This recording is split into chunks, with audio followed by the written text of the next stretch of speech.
గద్దెనెక్కడం కోసం అడ్డగోలు గ్యారెంటీలు ఇవ్వడం, చేతికందినన్ని అప్పులు చేయడం కాంగ్రెస్ కు పరిపాటిగా మారిందన్నారు బీఆర్ఎస్ వర్కింగ్ ప్రెసిడెంట్ కేటీఆర్. ఆఖరికి ఉన్న ఆస్తులు జప్తు చేయించుకునే పరిస్థితికి రావడం ఇది ఏ జూదా గాని ఇంటి కథ కాదని, సాక్షాత్తు హిమాచల్ ప్రదేశ్ కాంగ్రెస్ ప్రభుత్వ తీరని కేటీఆర్ విమర్శించారు.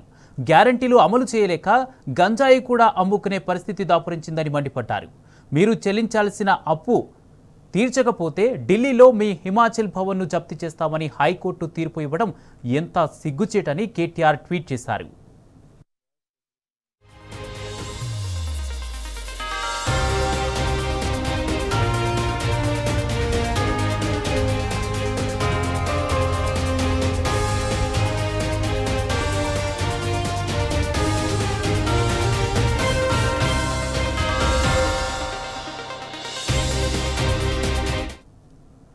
గద్దెనెక్కడం కోసం అడ్డగోలు గ్యారెంటీలు ఇవ్వడం, చేతికందినన్ని అప్పులు చేయడం కాంగ్రెస్ కు పరిపాటిగా మారిందన్నారు బీఆర్ఎస్ వర్కింగ్ ప్రెసిడెంట్ కేటీఆర్.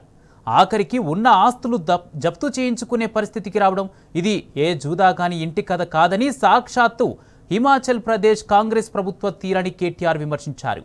గ్యారెంటీలు అమలు చేయలేక గంజాయి కూడా అమ్ముకునే పరిస్థితి దాపురించిందని మండిపడ్డారు. మీరు చెల్లించాల్సిన అప్పు తేల్చకపోతే ఢిల్లీలో మీ హిమాచల్ భవన్ను జప్తు చేస్తామని హైకోర్టు తీర్పు ఇవ్వడం ఎంత సిగ్గుచేటని కేటీఆర్ ట్వీట్ చేశారు.